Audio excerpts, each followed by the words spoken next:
In the morning when I rise, give me Jesus. Good morning. We're in the middle of a parable that Jesus told, and it's about how a nobleman was going to go away, get a kingdom, and then come back. And before he left, he gave money. Scripture says a mina. That's some money to 10 of his servants. And he said, you invest this. Use this in business while I'm gone. And I'll go get my kingdom. And when I come back, then we'll see what you've done with it. Well, he did come back. And one said, your mina, your money has gotten 10 times as much. And so the Lord said, okay, you get to rule over 10 cities. Another one said, your money has gotten 5 times. And so he said, you rule over 5 cities. And now today I want to talk about the one who said in verse 21, or in chapter 19 of Luke, I was afraid of you because you are an exacting man. You take up where you did not lay down, and you reap where you did not sow. Well, here's the problem with this guy. He was afraid of the master. He was afraid of Jesus.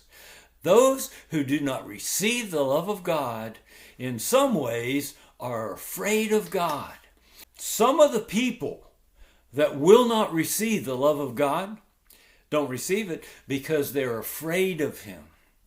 Oh, there is scripture that says the fear of the Lord is the beginning of wisdom. It's not talking about being afraid of.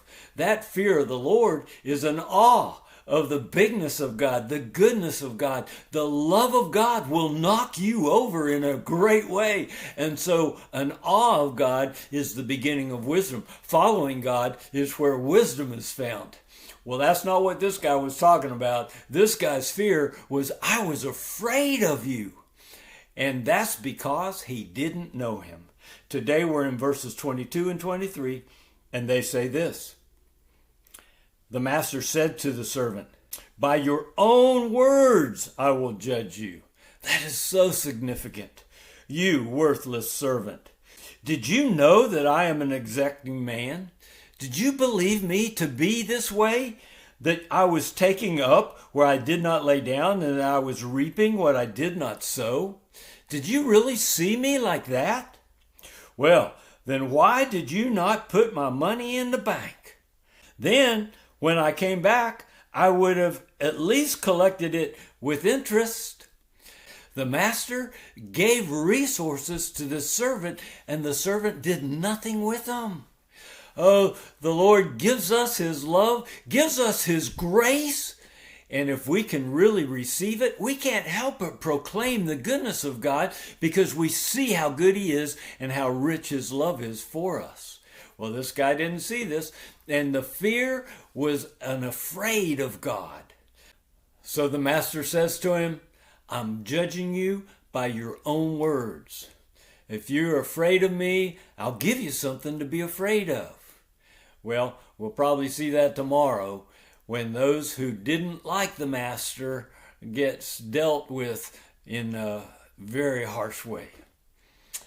Well, God bless you as you're one of the ones whose fear of the Lord is the good kind of fear. You have received His love, and it has overwhelmed you in such a way that you've been made brand new.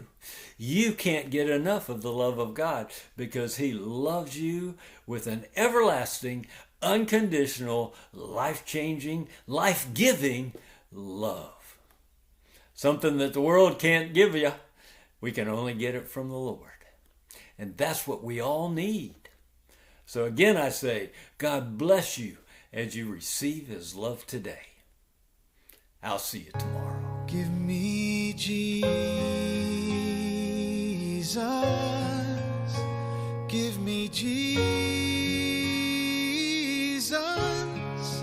You can have all this world, but give me Jesus.